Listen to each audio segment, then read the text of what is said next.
Olá, meu querido irmão e minha querida irmã internauta. Neste momento, vocês assistirão a uma maravilhosa ministração da Palavra de Deus, completamente baseada nas Escrituras Sagradas. Uma palavra que visa a edificação do corpo de Cristo, que visa ao aumento de nossa fé, a edificação da nossa fé, a todos nós que amamos a Deus e que aguardamos pela sua segunda vinda. Você que deseja compreender da palavra de Deus, ser edificado, santificado, curado e liberto, neste momento pegue a Escritura em suas mãos, nos acompanhe nessa mensagem para a glória de Deus.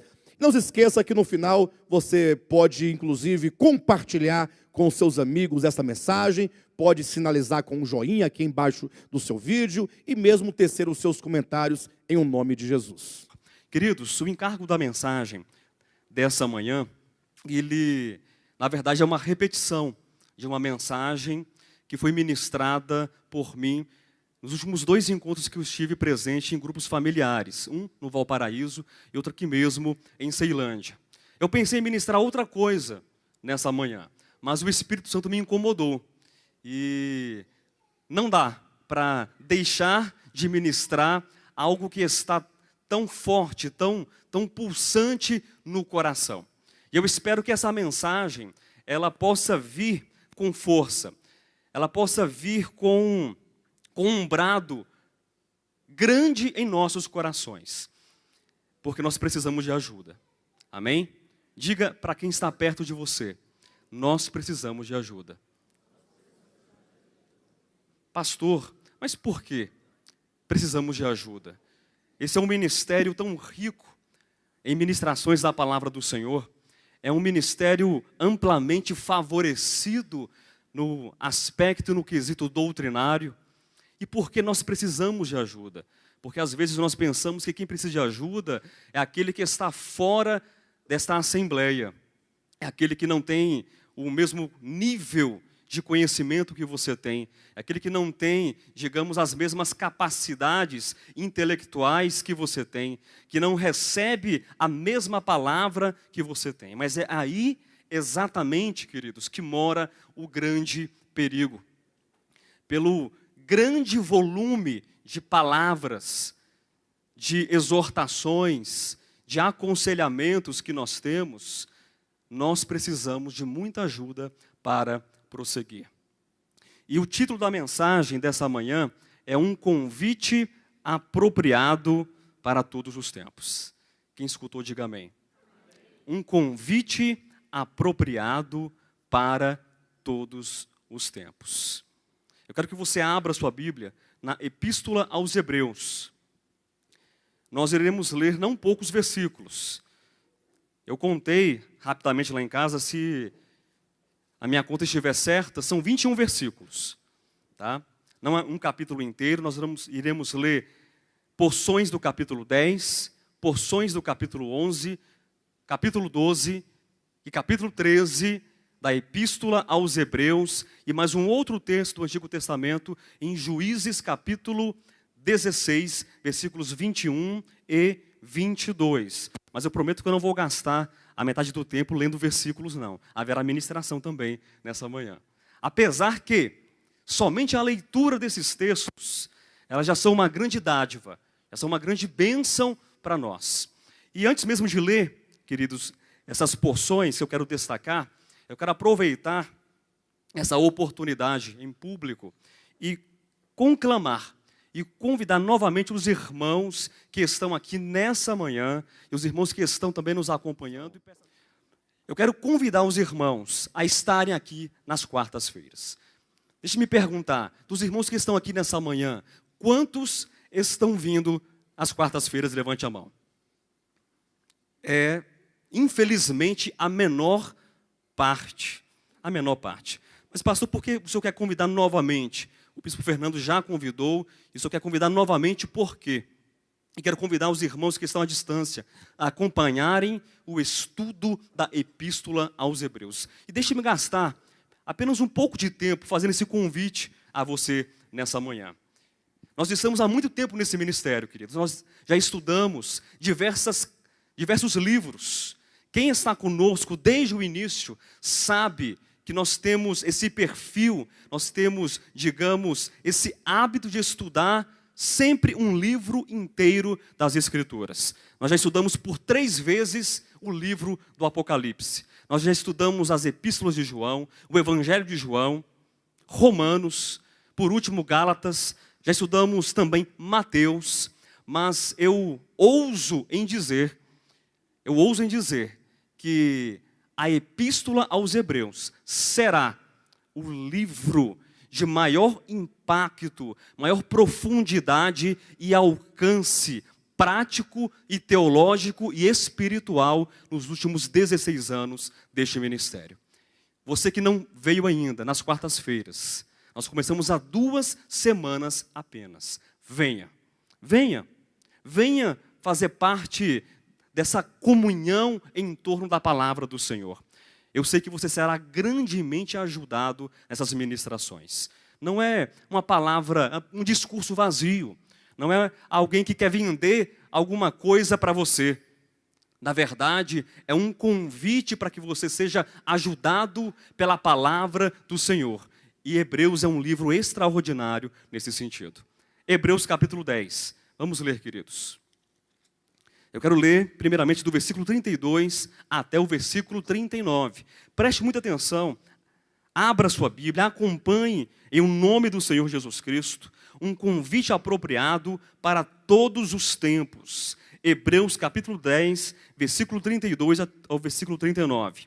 Lembrai-vos, porém, dos dias anteriores, em que, depois de iluminados, sustentaste grande luta e sofrimentos, ora expostos como em espetáculo, tanto de opróbrio quanto de tribulações, ora tornando-vos coparticipantes com aqueles que desse modo foram tratados. Porque não somente vos compadecestes dos encarcerados, como também aceitastes com alegria o espólio dos vossos bens, tendo ciência de possuirdes vós mesmos patrimônio superior e durável. Não abandoneis, portanto, a vossa confiança. Ela tem grande galardão. Com efeito, tendes necessidade de perseverança, para que, havendo feito a vontade de Deus, alcanceis a promessa, porque ainda dentro de pouco tempo, aquele que vem virá e não tardará. Todavia, o meu justo viverá pela fé. E se retroceder, nele não se compraz a minha alma. Nós, porém, não somos dos que retrocedem para a perdição. Somos, entretanto, da fé para a conservação da alma. Capítulo 11, versículos 1, 2 e 3. Ora, a fé é a certeza de coisas que se esperam, a convicção de fatos que se não veem. Pois pela fé, os antigos obtiveram bom testemunho. Pela fé, entendemos que foi o universo formado pela palavra de Deus, de maneira que o visível veio a existir das coisas que não aparecem. Ainda no capítulo 11, versículo 30 até o versículo 34. Pela fé, ruíram as muralhas de Jericó, depois de rodeadas por 7 dias. Pela fé, Raabe, a meretriz, não foi destruída com os desobedientes, porque acolheu com paz aos espias. E que mais direi? Certamente me faltará o tempo necessário para referir o que há a respeito de Gideão, de Baraque, de Sansão, de Jefité, de Davi, de Samuel e dos profetas, os quais por meio da fé subjugaram reinos, praticaram a justiça, obtiveram promessas, fecharam a boca de leões, extinguiram a violência do fogo, escaparam ao fio da espada, da fraqueza tiraram força, fizeram-se poderosos em guerra, puseram em fuga exércitos de estrangeiros.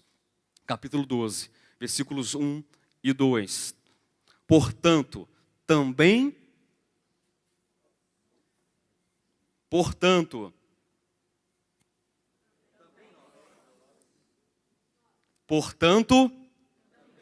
amém, vamos despertar.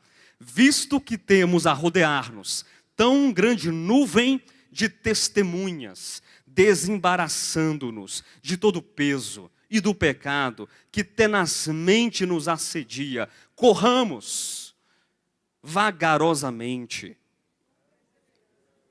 Corramos desanimadamente. Corramos sentindo o frio no corpo e na alma que nos impede de reagir. Corramos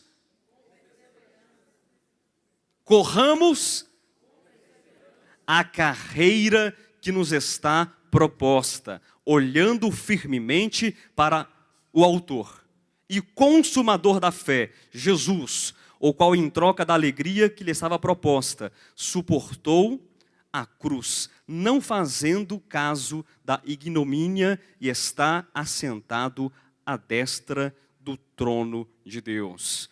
Estou quase encerrando. Hebreus capítulo 13, versículo 22. E atente para essa leitura.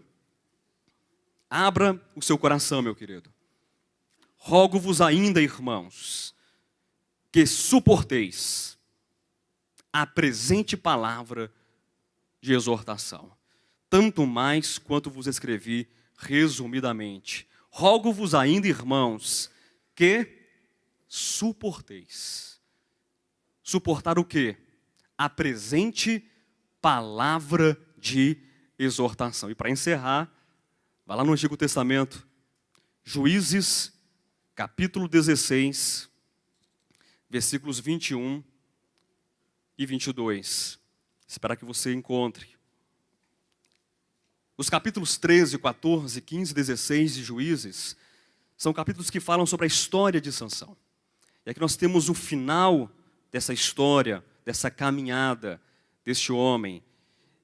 E quero destacar os versículos 21 e 22. Então os filisteus pegaram nele, Sansão, e lhe vazaram os olhos, e o fizeram descer a Gaza, amarraram-no com 2 cadeias de bronze, e virava um moinho no cárcere. E o cabelo de sua cabeça, logo após ser rapado, começou a crescer de novo. Amém? Volte para Hebreus e deixe apenas marcado em Hebreus. Queridos, essa mensagem ela tem 4 pontos nessa manhã. E o primeiro ponto, se você quiser anotar ponto a ponto, parte a parte dessa mensagem, eu quero fazer a introdução dizendo a respeito de algumas considerações gerais da Epístola aos Hebreus, incluindo o capítulo 13, o versículo 22, como uma dessas considerações. Hebreus é um livro extraordinário. Eu confesso aos irmãos que estou lendo agora Hebreus, estou participando desses estudos às quartas-feiras, eu estou atraído por esse livro. Eu estou apaixonado pela Epístola aos Hebreus. Talvez um livro, na minha experiência, nunca tenha me atraído tanto como estou sendo atraído ultimamente pela Epístola aos Hebreus. E por quê? Qual seria o motivo dessa atração? Seria o motivo de ter o coração tão atraído por essa epístola. Quando nós lemos Hebreus, queridos, os nossos olhos devem ficar despertados e abertos diante de tantas revelações a respeito da pessoa, da obra e do falar de Cristo Jesus, o nosso Senhor. Hebreus é um livro, é uma carta predominantemente cristológica. É uma mensagem que anuncia Cristo em seus vários aspectos. E quando você então lê Hebreus, você precisa contemplar esse Cristo maravilhoso, esse Cristo excelente, esse Cristo que é superior a Moisés, esse Cristo que é superior aos anjos, esse Cristo que é superior a todos os sacerdotes da antiga aliança, ao próprio Arão, esse Cristo que é a expressão exata do ser de Deus. É interessante que essa palavra, expressão exata, no texto grego, ela é o caráter. Cristo é o caráter de Deus. E qual a importância disso, Bispo Josué? Em relação a falar que Cristo é o caráter. Esse termo caráter, ele traduz a ideia de um selo. Imagine um selo que tem um brasão, que tem uma forma, que tem uma figura. E esse selo, então, ele pode ser impresso em alguma superfície. Cristo, ele é tanto a expressão, ele é tanto a imagem, como também ele é o próprio selo. Quem quer conhecer Deus, quem quer conhecer o Pai, precisa se achegar até Cristo. Ele é a expressão exata do ser de Deus. Ele é o herdeiro de todas as coisas. Então, Hebreus deve ser uma carta que deve nos atrair profundamente. E Hebreus também deve nos atrair porque é um convite, queridos. É um convite ao amadurecimento. É um convite para que nós deixemos para trás tudo aquilo que é incompleto, tudo aquilo que é imperfeito, tudo aquilo que é sombra, tudo aquilo que é figura. Percebemos isso claramente no capítulo 6, do versículo 1 ao versículo 4, que nós devemos deixar de lado todos os rudimentos, deixar de lado todo o balbuciar, seja da lei ou dos profetas, ou de qualquer tipo de experiência, por melhor que seja essa experiência do nosso passado, nós precisamos deixar de lado todo o peso, tudo aquilo. Mas por que deixar de lado? Para avançar para aquilo que é perfeito. Ora, Hebreus mostra quadros gloriosos de Cristo. E o tema de Hebreus é um tema duplo.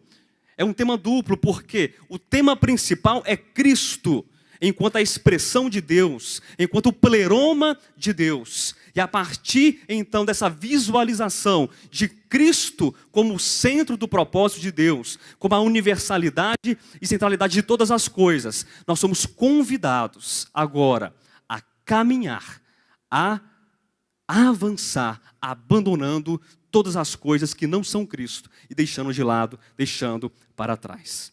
Mas agora que vem, digamos, a parte conflitante da nossa experiência. Porque sabemos que Cristo é maravilhoso, sim ou não? Sabemos que Cristo, ele é tudo, sim ou não? Sabemos que Cristo é a expressão exata de Deus. Sabemos que Cristo, ele é a imagem de Deus, ele é o herdeiro de todas as coisas. Sabemos que Cristo é superior a tudo e a todos, a antiga aliança, a tudo. Sabemos que fomos convidados também a avançar e a deixar de lado tudo aquilo que pode nos amarrar. Mas na nossa experiência, queridos, isso nem sempre é assim. Mesmo tendo uma visão clara, uma visão gloriosa de Cristo, nós, no caminho, encontramos muitos desafios. Não é verdade? Pense um pouco na sua vida. Pense um pouco na sua experiência cristã. Você que está aqui, quantos desafios, de repente, você já não venceu? E quantos desafios já não venceram você também? É por isso que nós temos Hebreus, capítulo 13, versículo 22. Uma palavra de exortação. E é muito interessante essa palavra de exortação. Eu quero chamar a atenção para os irmãos desse termo, exortação.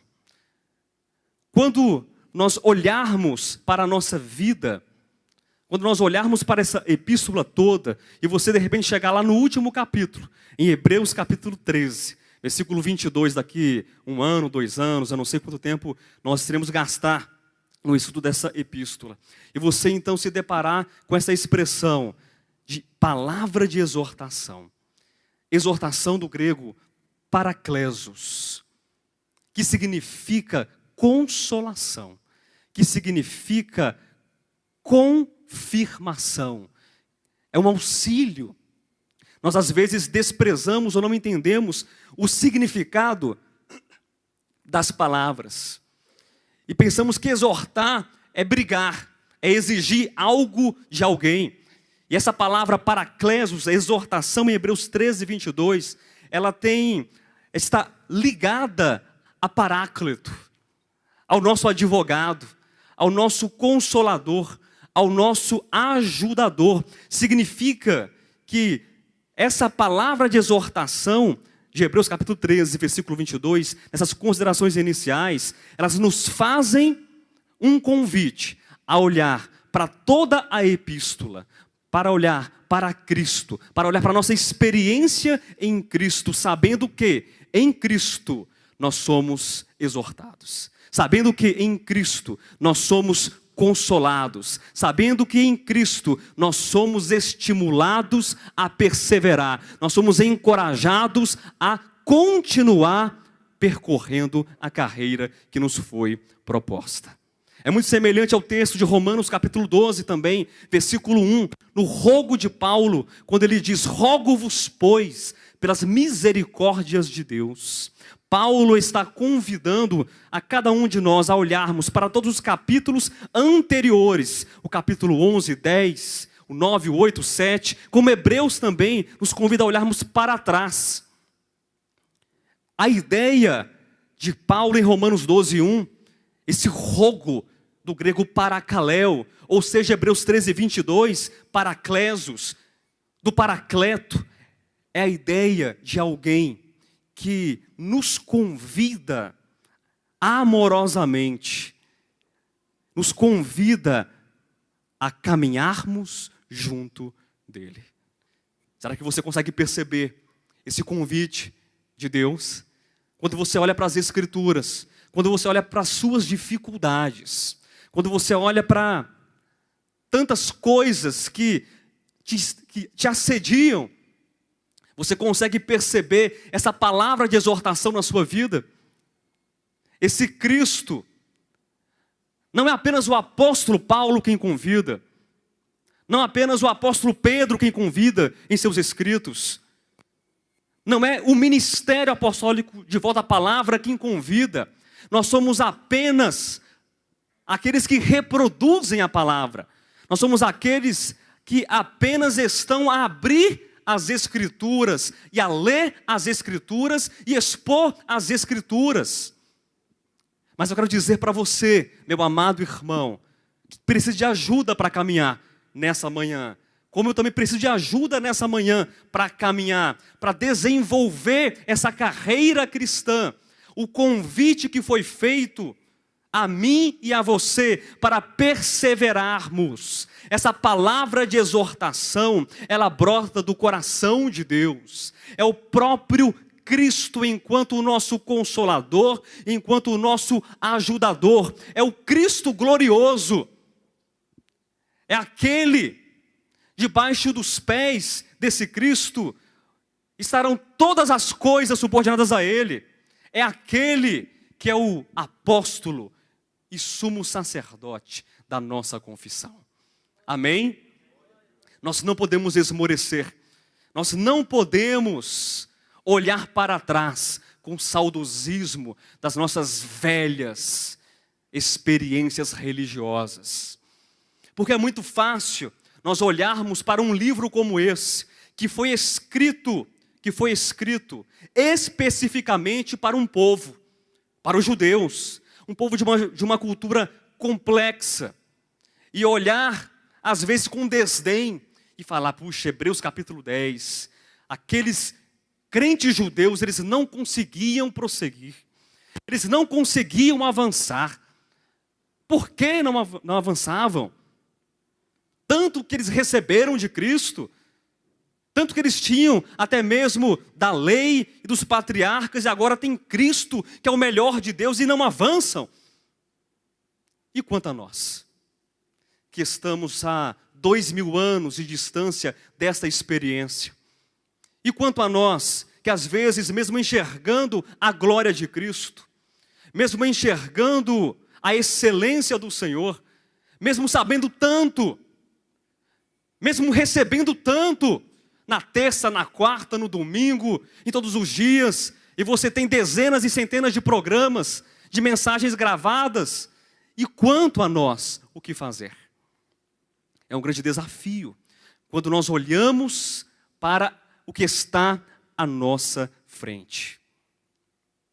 O segundo ponto dessa mensagem trata sobre o desafio da caminhada rumo a Cristo. Ora, se nós sabemos que Cristo é o melhor de Deus, se Cristo é a expressão de Deus, quantos aqui não querem ter Cristo? Quantos aqui não querem buscar Cristo? Quantos aqui não querem caminhar em direção a Cristo? Todos querem, Ou não queremos? Sim, nós queremos. Mas nós nos deparamos com o quê? Com as tristezas, com as dificuldades e com os problemas. Na experiência dos hebreus, volte os seus olhos para a Bíblia novamente. Aqui no versículo 32, lembrai-vos, porém, dos dias anteriores, em que depois de iluminados, sustentastes grande luta e sofrimentos. Imagine um povo que estava enfrentando lutas, enfrentando sofrimentos. Um povo que estava sendo envergonhado por ter recebido a Cristo. Um povo que estava experimentando tribulações. Irmãos que foram espoliados, roubados dos seus bens. Que foram encarcerados. Eu pergunto a você, queridos. Essa é a nossa experiência? Essa é a sua experiência? Você perdeu a sua casa por causa de Cristo? Você perdeu algum bem por causa de Cristo? Você foi maltratado por causa de Cristo? Você, de repente, se sentiu ou foi mesmo envergonhado por causa de Cristo? Foi açoitado? Foi atribulado? Foi encarcerado? Foi cuspido? Foi injuriado? Nada disso nos ocorre. Nós, pela misericórdia do Senhor, vivemos em um tempo de paz, pelo menos no nosso país. Vivemos em um país em que nós temos ampla, não parcial, ampla liberdade de culto, de fé e de expressão. Então, os nossos desafios, com certeza absoluta, não são os desafios desses crentes. Não são. Mas existem outros desafios. Existem outros desafios. Eu elenquei 3 desafios que são atuais em nosso tempo. São desafios que são difíceis de serem vencidos na nossa experiência. O primeiro desafio desse ministério e de tantos outros cristãos é fazer o bom uso da liberdade que nós recebemos. Quantas vezes eu escuto os bispos desse ministério, quando de repente não sou eu que falo a mesma coisa. Irmãos, repetindo a mesma frase, ou a mesma palavra. 2 pontos, abre aspas. Os irmãos, depois que chegaram aqui, ou depois que chegou aqui o fulano ou Beltrano, não me importa, ele não tem mais o mesmo vigor do templo da Assembleia de Deus. Ele não tem mais o mesmo empenho em servir a Deus do tempo do reteté. Ele não tem mais o mesmo amor, a mesma responsabilidade, o mesmo apego do tempo das cruzadas evangelísticas, que você acordava às 4 horas da manhã, dos jejuns, dos sacrifícios, dos pactos. Estou mentindo? Estou exagerando?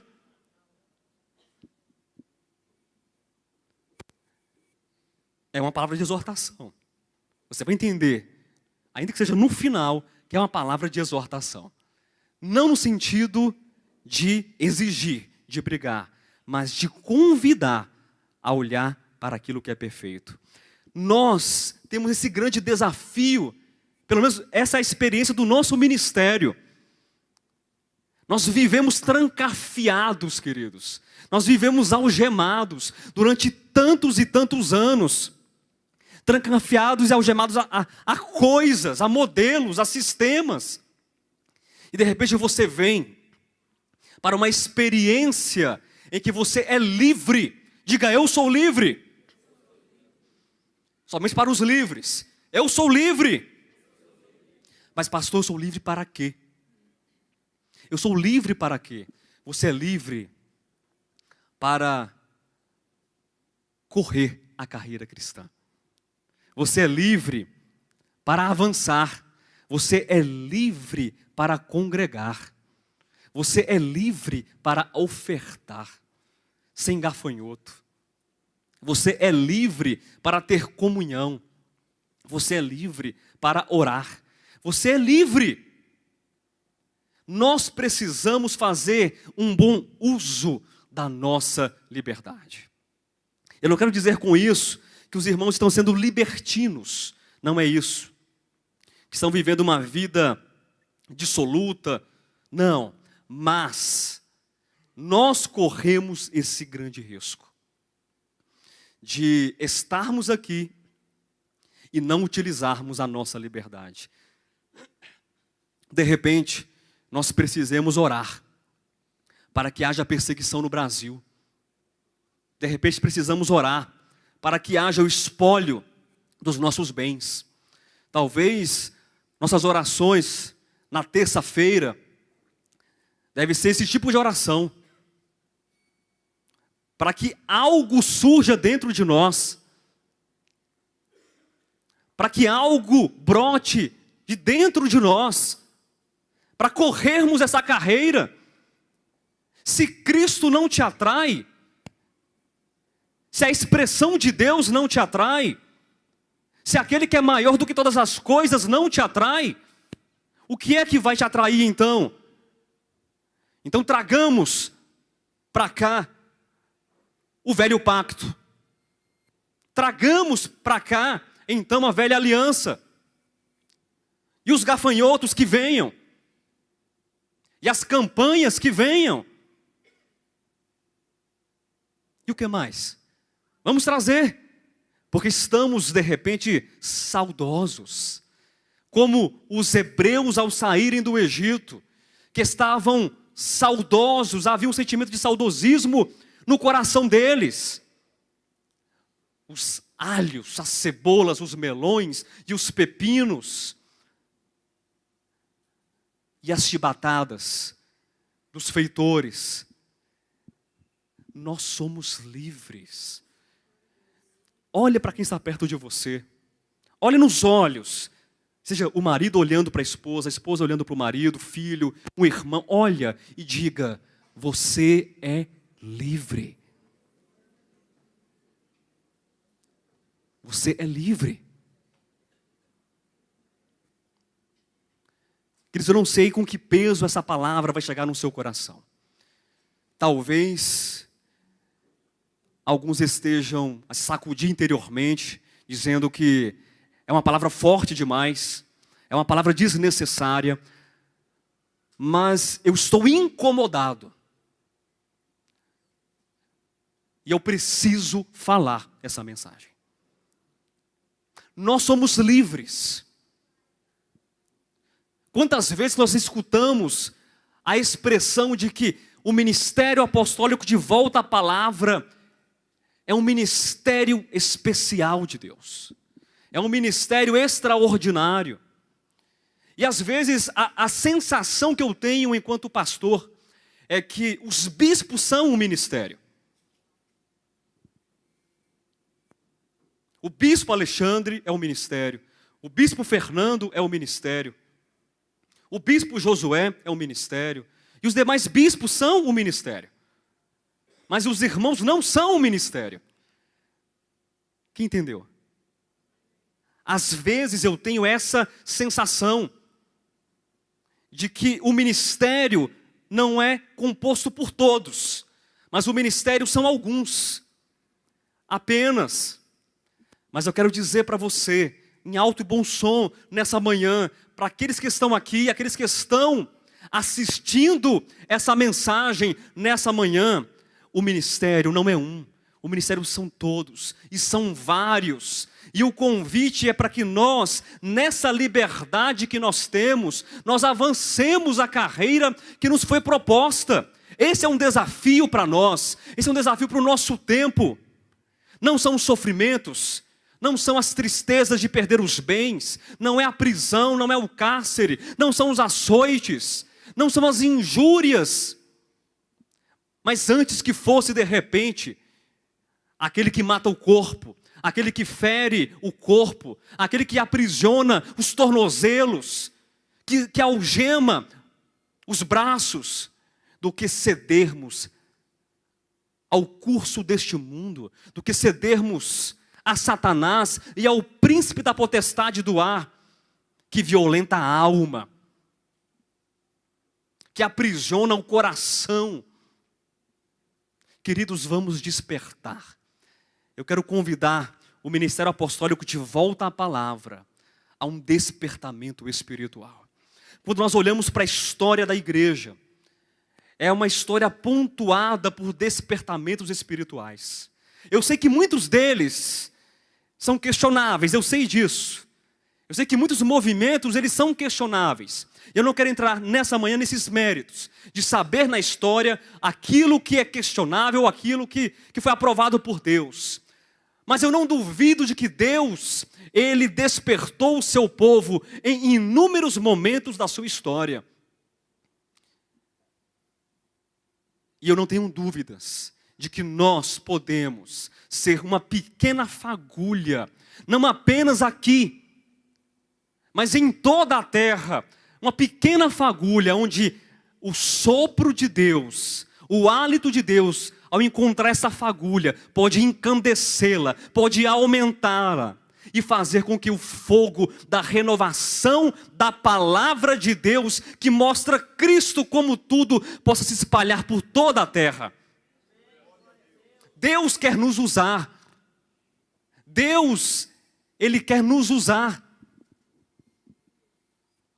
Quantas vezes você escutou isso como um jargão? Que Deus quer fazer alguma coisa na sua vida? Nós somos canais de Deus. Então a liberdade que você tem, faça bom uso dessa liberdade. Há um outro problema, queridos, que é um desafio para nós, é escutar a mensagem e não reagir à mensagem, é envelhecer enquanto escuta a mensagem. Como assim, pastor Josué? Envelhecer. Envelhecer. Você escuta a mensagem domingo, e domingo que vem você escuta de novo, e no outro domingo você escuta novamente, e novamente, e novamente, e novamente. E essa mensagem, não porque lhe falte o poder na mensagem, não.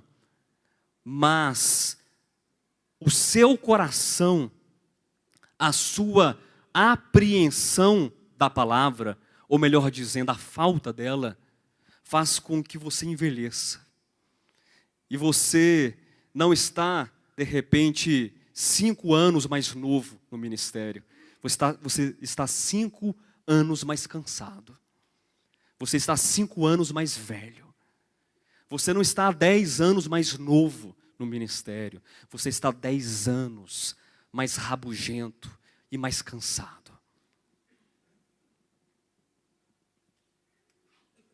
Quem pode dizer amém? É difícil dizer amém, né? Parece que o pastor Josué espera o pastor Alexandre viajar para dar esses cacetadas na gente. Não é não. Eu compartilhei com o pastor que eu iria ministrar essa mensagem. Não nesses moldes, mas eu falei do texto, pelo menos. Queridos, nós não podemos permitir que essa palavra cause, ou não cause, nada em nós.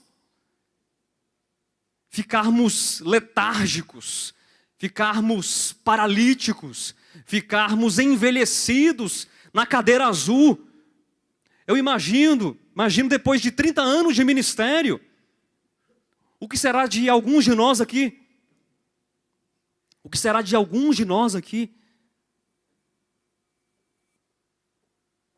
Vamos reagir a esta palavra. E como reagir? No capítulo 11, nós temos, além dos exemplos dos heróis da fé, nós temos a natureza da própria fé. A fé, ela é a certeza, amém? Ela é a certeza de coisas que se esperam. Ela é a convicção de fatos que se não veem. Andar de modo renovado, andar com perseverança, é ter um andar pela fé. É uma vida capacitada, engendrada, tendo a fé como o nosso suporte, como a nossa base. Não é olhar para aquilo que está fora, mas é, na verdade, olhar para aquilo que está dentro de nós. E falando sobre os exemplos dos heróis da fé, queridos, eles são extraordinários. É um exemplo mais forte do que o outro, um exemplo mais capacitador do que o outro. Mas eu queria falar de um outro exemplo em particular. Aqui no versículo 32 diz: e que mais direi? Certamente me faltará o tempo necessário para referir o que há a respeito de Gideão, de Baraque, de Sansão. Eu quero parar em Sansão. Quem de vocês aqui, seja bem sincero, colocaria Sansão na galeria dos heróis da fé? Quem? Quem colocaria? Ninguém se habilita. O Raimundo colocaria. Quem mais? O Marcinho, a irmã, Paulo. Alguns irmãos colocariam Sansão, como está de fato. Outros não colocariam. Sabe por que a gente pensa em não colocar Sansão? Sabe? Quero ver uma resposta. Por que, de repente, eu não colocaria Sansão? Por que, Roger? Muito vacilante. Vladimir, por que eu não colocaria Sansão? Por quê? Sabe por quê? Porque quando eu olho para Sansão, eu vejo o Josué.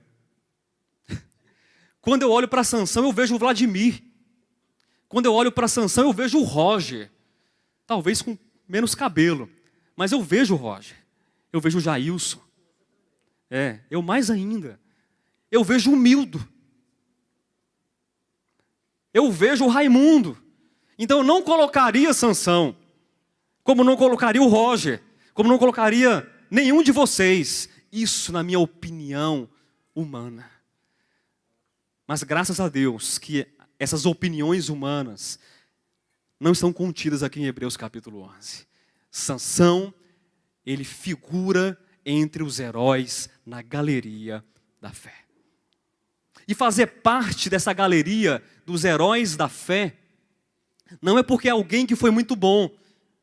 Ter fé, de acordo com o princípio da palavra de Deus, não é ser perfeito, não é deixar de errar. Não. Veja o versículo 34 de Hebreus capítulo 11.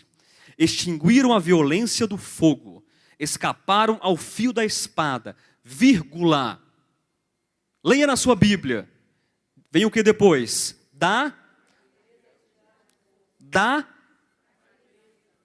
De onde eles tiraram força? Da fraqueza. Então, esses homens aqui, é um resumo de todos eles. Eles tiraram força da onde? Da fraqueza. Eram imperfeitos? Sim. Eram incompletos? Eram vacilantes? Eram pecadores? Sim. E nós também somos. Também somos. Significa que nós podemos avançar. Juízes, capítulo 16, versículos 21 e 22. Eu quero dar esse exemplo, esse modelo da fé, em face aos nossos desafios. Volte lá, por favor. Juízes, capítulo 16. Como havia comentado, os capítulos 13, 14, 15 e 16 nos falam sobre a vida de Sansão, sobre o seu nascimento, o seu ministério enquanto um juiz. E os irmãos sabem muito bem, queridos, que o tempo dos juízes, um tempo de aproximadamente 400 a 450 anos, foi um tempo antes da realeza. Não havia rei em Israel. E Deus, ele levantava, Deus, ele estabelecia juízes sobre a nação de Israel, para que pudesse libertar a nação dos seus cativeiros, para que pudesse conduzir aquele povo no meio das suas dificuldades e angústias. E Sansão é um desses libertadores. Sansão é um desses juízes. E os irmãos sabem pela história, pelo relato de Juízes, que Sansão ele era o quê? Nazireu, desde o seu nascimento. E olha, o que viria a ser um nazireu? É alguém que tinha os seus cabelos compridos, né, não como os meus, em sinal, em símbolo de sua consagração a Deus. E também não bebia nenhuma bebida vinda da vinha. Sansão era um nazireu. Diga nazireu. É um símbolo da consagração. Amém? A palavra consagração te remete ao quê? A palavra consagrar, sacro, sagrado, separado. Sansão era alguém separado. Separado para um fim, separado para uma obra, separado para uma atividade, separado para um propósito. Sansão não era alguém comum, mesmo dentre todos da nação de Israel. Sansão era alguém que foi pego por Deus, foi pinçado, foi tirado por Deus, escolhido a dedo para fazer algo. Será que isso não te faz pensar sobre alguma coisa? Será que isso não te faz pensar sobre a sua experiência de consagração? Nós somos separados por Deus. Nós recebemos uma santa vocação. Nós recebemos o Espírito Santo de Deus. Nós recebemos a graça do Senhor. Nós recebemos, por intermédio dos apóstolos, o ministério da nova aliança. Nós recebemos tantas coisas. Nós não somos comuns.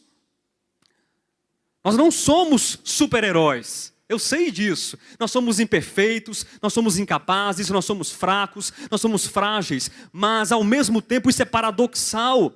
Nós não somos super-heróis, super-heroínas, mas nós somos o quê? Separados, fomos consagrados a Deus e por Deus. Sansão, além de ser consagrado, ele também tinha uma visão. Afinal de contas, ele foi um dos juízes daquele povo no seu tempo. E o juiz fazia o quê? Julgava. Não havia rei. Mas quem era a autoridade então? Era o juiz. Isso nos faz pensar sobre a visão do reino. Sansão era o representante de Deus, como nós somos também representantes de Deus. Não somos apóstolos, não somos, de repente, profetas, como registrado no Novo Testamento, mas nós somos o quê? Aqueles que carregam uma visão. E esse ministério fala de visão. Visão, visão, visão, visão, visão, visão. Eu acho que não existe uma mensagem desse ministério que a palavra visão, ela não seja inserida na ministração. Visão, visão. Mas visão de quê? Visão de Cristo. Visão do reino.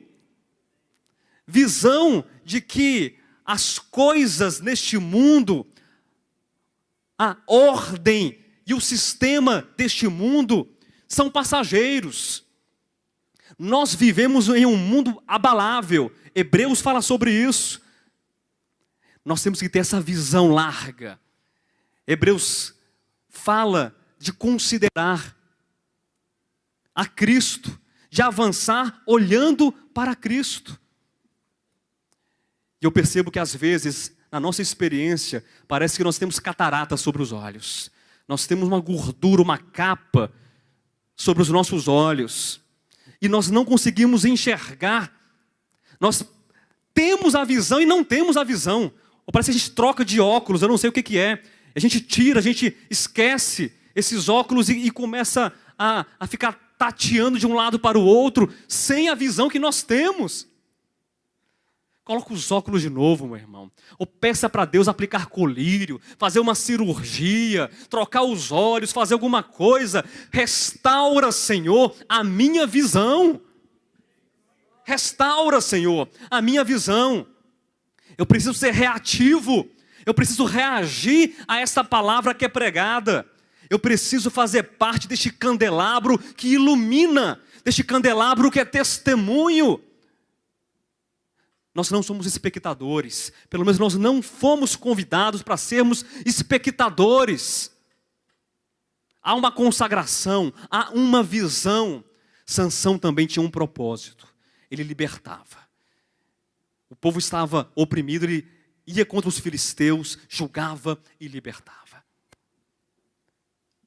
E nós temos também esse propósito.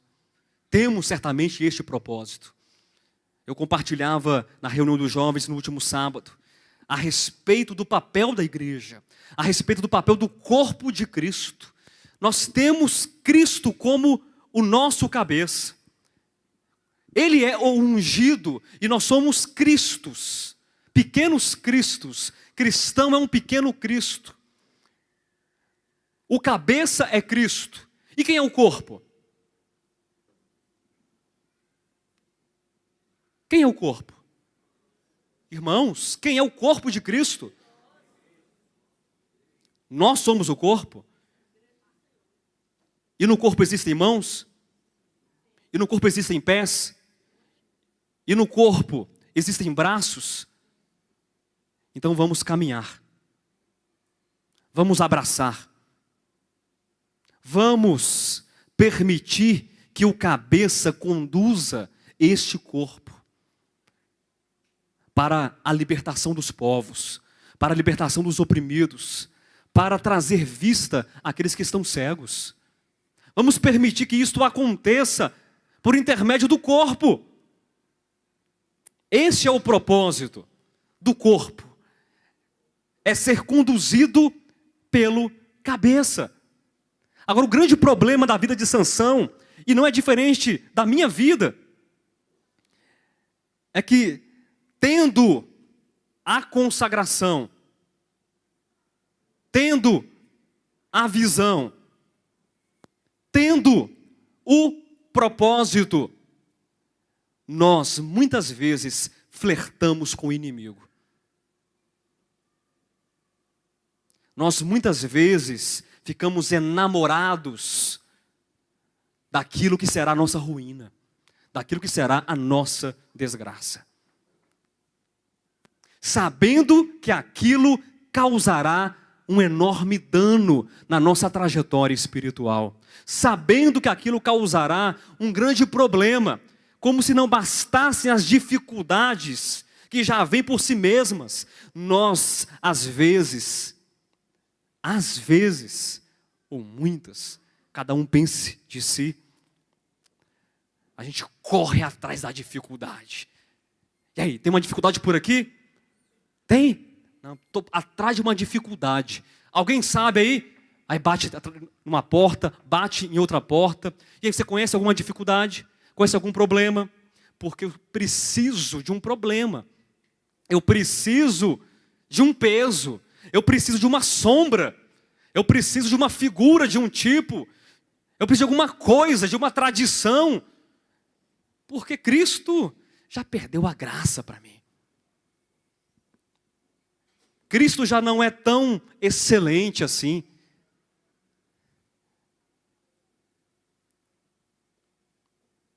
Sansão fez isso. Sansão ficou namorado de Dalila, e conversava, e flertava, e visitava a Dalila, e aquela coisa toda da história. Eu não quero me apegar nesses detalhes da história.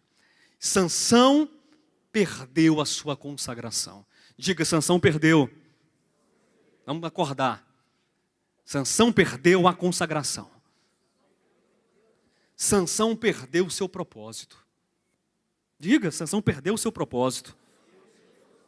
Sansão perdeu literalmente a sua visão. Ele perdeu. E agora? O que fazer então? Pergunta para o irmão o que fazer. Já sei. Já sei. Vamos todos desistir. Vamos desistir.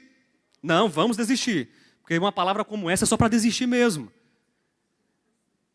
pastor, nesse frio que está fazendo, eu saio da minha casa para receber uma palavra de bênção. Irmãos, essa palavra é abençoadora. Porque somente o amigo fala a verdade. Somente o pai, somente o irmão, de fato e de verdade, é aquele que expõe os nossos erros. Não para caçoar, não para dizer que você é um fracote, você não pode nada mesmo. Não, mas é para dizer assim, olha, existe uma palavra de exortação que quer te animar, que quer te encorajar. Existe alguém que está ao seu lado para caminhar juntamente com você. E eu separei o exemplo de Sansão porque eu acho que é um exemplo que se aplica muito bem na nossa experiência, na minha experiência. A experiência de perder de vista a consagração, irmã Rosirene. De não ver mais sentido na vida espiritual. De perder, irmão Israel, a visão do reino. Eu não digo o entendimento teológico, porque são coisas completamente diferentes. Quem entendeu? Diga amém. Você entender alguma coisa não significa ter a visão daquilo.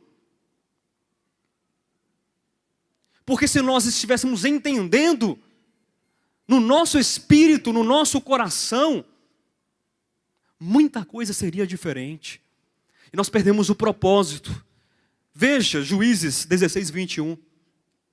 Então os filisteus pegaram nele e lhe vazaram os olhos. É alguém que perde a visão. E o fizeram descer a Gaza. É o centro de adoração, de idolatria dos filisteus. É alguém que perde a sua consagração. É alguém que desce. Amarraram-no com 2 cadeias de bronze e virava um moinho no cárcere. Preste atenção nessa expressão. Imagine um homem zarrão, de 1 metro e quanto? Quem se arrisca aí? 1,95 m, 2,5 m de altura. Eita Deus, um homão forte. Hein? Amarrado em um moinho. Quem sabe o que é um moinho aqui? Hein? O moinho ele vai para onde? Ele vai para frente, o moinho ele vai para trás, né? O moinho. Assim que é o moinho, né? O moinho é assim, ele para aqui, aí depois ele vai, acompanha a câmera aí. Aí vai indo. É assim que é o moinho, não é? O que é o moinho? O que faz? Ele fica, sabe um cachorro rodando atrás do próprio rabo? Estava lá Sansão, prisioneiro, amarrado, dando voltas. Dando voltas. Porque perdeu a consagração, perdeu a visão, perdeu o propósito.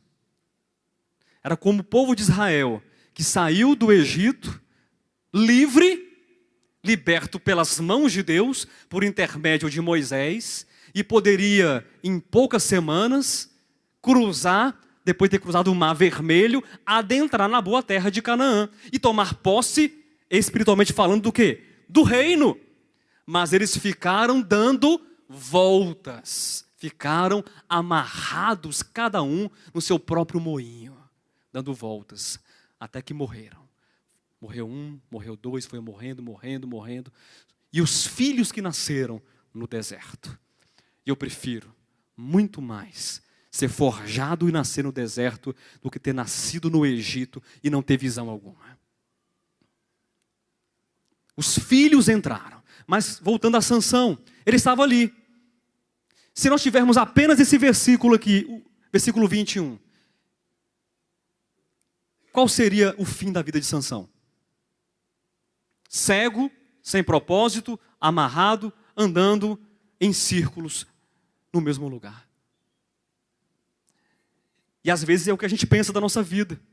A gente não olha para a palavra e percebe a cegueira, percebe a perda da consagração, percebe a perda do propósito e está amarrado no moinho. Mas preste atenção. Existe um segundo momento, ou existe um outro momento na vida de Sansão, que pode ser o meu momento, que pode ser também o seu momento. A Bíblia diz, no versículo 22, qual era o sinal da consagração de Sansão, queridos, do seu nazireado? Qual era o sinal? O cabelo. Veja isso apenas no aspecto metafórico, por favor. Não confira a uma cabeleira poder, em nome de Jesus. Não confira a cabeleira algum tipo de consagração, mas enxergue o aspecto espiritual, a importância, o peso espiritual. Diz o versículo 22, eu não sei quanto tempo Sansão ficou ali, mas foi tempo suficiente para alguma coisa acontecer. E que coisa é essa, pastor Josué? Versículo 22, e o cabelo da sua cabeça, logo após ser raspado, começou a crescer de novo. Diga amém. O cabelo começou a crescer de novo. Sabe o que esse texto quer dizer para você? Sabe o que esse texto quer dizer? Que mesmo após um profundo prejuízo, mesmo após um desânimo ter abatido sobre a sua alma, mesmo após tantas coisas que podem nos afastar de Deus, podem nos deixar frios, desatentos, podem nos deixar vacilantes, desanimados, eu não sei. Mesmo após termos perdido a nossa consagração, a nossa visão, o nosso propósito, o cabelo vai crescer de novo. Amém? A nossa comunhão, ela vai ser restaurada com Deus. A nossa consagração vai ser restaurada, a nossa visão e o nosso propósito serão restaurados por Deus. E Sansão, ele ora, ele pede a Deus. Nesse momento de restauração, Sansão, ele é mais uma vez um instrumento de Deus. Eu sei que o texto ele é difícil ser entendido assim, porque alguns consideram que Sansão foi um suicida, porque ele destrói sobre si e sobre os filisteus ali o templo de Dagom. Mas eu imagino Sansão não como um suicida, mas como um herói de guerra, como um herói que entrou na galeria dos heróis da fé, porque reconheceu que tropeçou, porque reconheceu que perdeu a sua visão, porque reconheceu que ele poderia começar novamente. Quem entendeu, diga amém. Nós temos a oportunidade, queridos, de recomeçar. E eu quero encerrar, a partir de agora, falando desse convite para recomeçar. Eu sei que o convite foi pontuado em alguns momentos na mensagem, olhar para Cristo, mas eu quero deixar agora de forma mais enfática. Recomeçar, avançar, progredir, crescer, utilize a palavra que você quiser utilizar. Mas tudo isso só é possível em Cristo. Amém? Vamos encerrar. Abra em Hebreus capítulo 12. Um convite apropriado para todos os tempos. De que modo nós vamos avançar? De que modo nós vamos prosseguir? Dizem os versículos 1 e 2. Portanto também nós. Está escrito isso na sua Bíblia? Você entende a expressão portanto também nós? Sabe o que significa portanto também nós? Esse portanto, ele faz o quê? Ele retoma, ele liga aquilo que foi dito no capítulo 10, no capítulo 11. E faz o quê? Inclui nós, os leitores imediatos, mas também aqueles que foram alcançados por essa epístola aqui no século 21. Então quando você olha para Sansão, quando você olha para Baraque, quando você olha para Davi, quando você olha para todos os heróis da fé, quando você olha para a substância da fé, da certeza, da convicção, quando você olha para tudo aquilo que foi dito anteriormente, essa grande nuvem de testemunhas, você se inclui nessa nuvem, também nós, visto que temos a rodear-nos tão grande nuvem de testemunhas, desembaraçando-nos. Amém? A questão é você se desembaraçar, é avançar, é deixar para trás todo o peso, todo o embaraço, toda a amarra, desembaraçando-nos de todo o peso e do pecado que tenazmente nos assedia. Corramos com perseverança a carreira que nos está proposta. Queridos, isso é lindo demais, extraordinário, é você correr. Não é qualquer carreira, não é qualquer objetivo que está à nossa frente. Não é correr para passar no concurso público, ainda que seja muito bom. Estudem e passem nos melhores concursos públicos. Não é correr para ganhar dinheiro, ganhe dinheiro. Que aplique o dinheiro. Mas é correr a carreira. Não é correr na. Entenda isso, não é correr na, é correr a carreira. Sabe por quê? Porque Cristo é a nossa carreira. Cristo é a razão da nossa existência. Cristo é o tudo, é o pleroma de Deus. Cristo é a nossa carreira. E é bem interessante a expressão do versículo 2, olhando firmemente para o autor e consumador da fé. No texto original, a palavra olhar firmemente, o texto grego, traz a ideia, preste atenção nisso, isso é muito importante, traz a ideia de um telescópio, de uma luneta, em que você busca um astro brilhante. Cristo, o sol da nossa justiça. Não é simplesmente olhar, mas é olhar firmemente, é ter foco, é saber o que você busca, é saber o que você está procurando, é você olhar para tantas coisas, e de fato enxergar todas elas. Amém?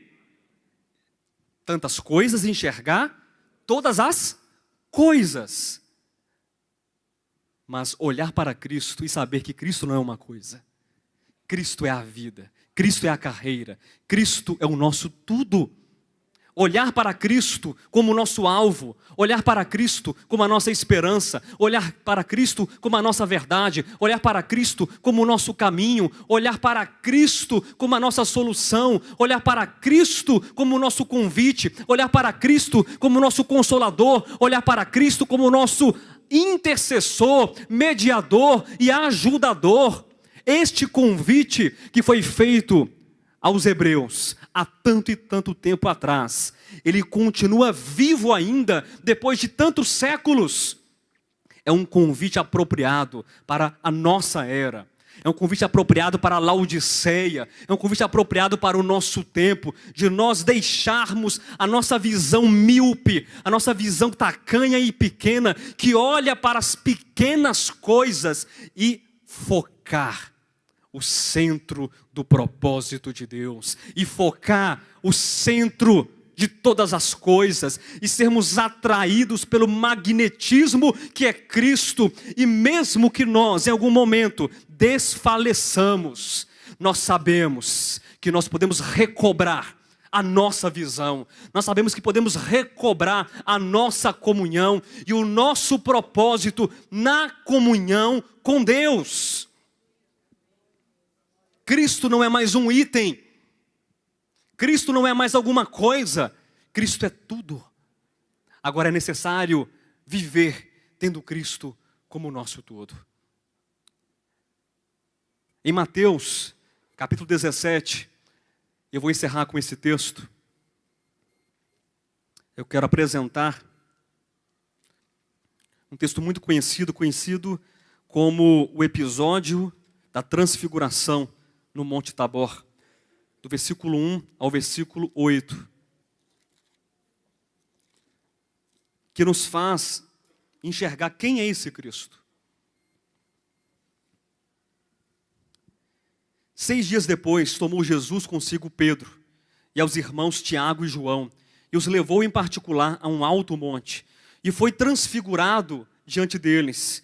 O seu rosto resplandecia como o sol, e as suas vestes se tornaram brancas como a luz. E eis que lhe apareceram Moisés e Elias falando com ele.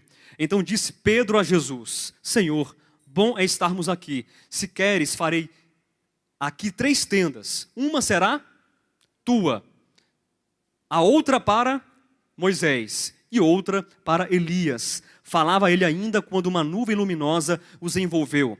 E eis vindo da nuvem uma voz que dizia: Este é o meu filho amado, em quem me comprazo. A ele ouvi. Ouvindo-a, os discípulos caíram de bruços, tomados de grande medo.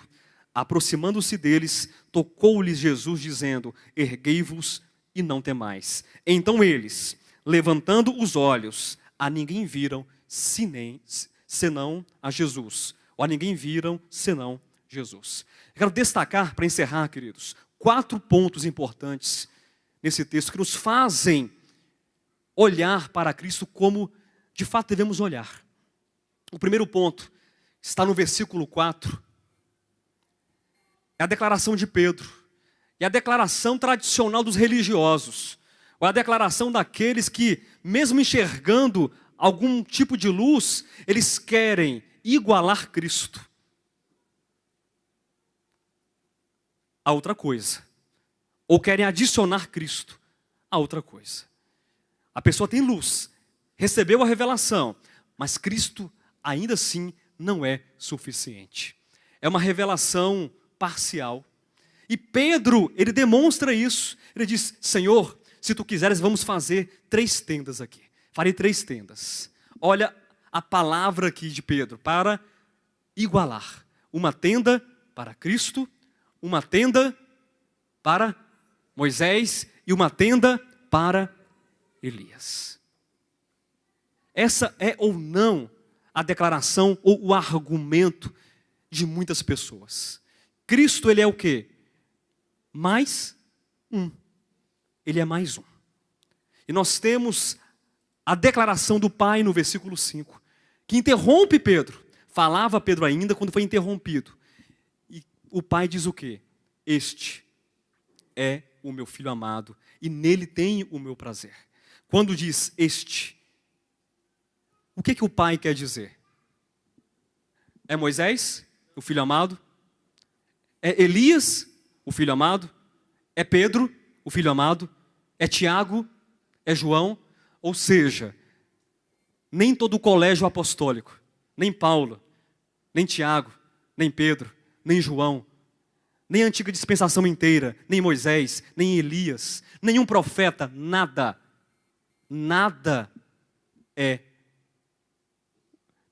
chama a atenção do Pai como sendo a expressão máxima do amor do Pai.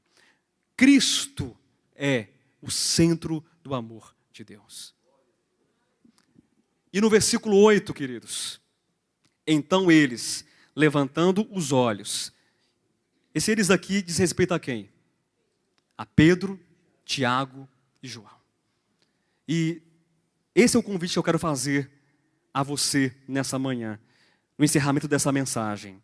Então, eles, levantando os olhos. Eu quero que você repita. Então eu, levantando os olhos, a ninguém vi, senão Jesus.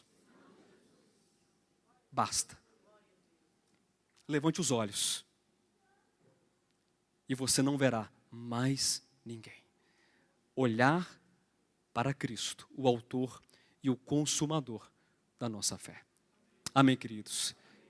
Muito bem, queridos, vocês acabaram de assistir a esta ministração maravilhosa. Eu tenho certeza que ela tocou o seu coração, que ela de fato lhe ajudou na sua fé, porque essas mensagens visam de fato a edificação do corpo de Cristo. Por isso eu quero te convidar neste momento a que você compartilhe com outros esta mensagem, compartilhe no Facebook, nas redes sociais, teça aqui embaixo os seus comentários, para que essa palavra se multiplique e se propague para tantas outras pessoas que ainda não a ouviram e não a conhecem. Inclusive, eu quero estender aqui o meu convite para você que mora aqui no Distrito Federal, para estar conosco em uma de nossas reuniões aqui na QI 4, lote 23, em Taguatinga Norte.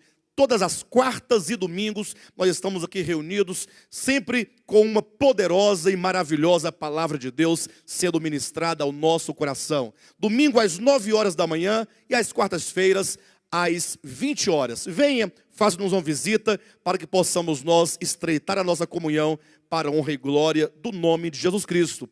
Há também a nossa igreja em Guarulhos, em São Paulo, a nossa igreja em Planaltina, Distrito Federal, e também a nossa igreja em Goiânia. Consultando o nosso site, devoltaapalavra.com, vocês terão acesso aos endereços, aos dias de cultos e mesmo os contatos com os respectivos pastores para a glória de Deus. Vamos juntos lutar pela fé cristã, pela fé do Evangelho, para a glória de Deus. Amém.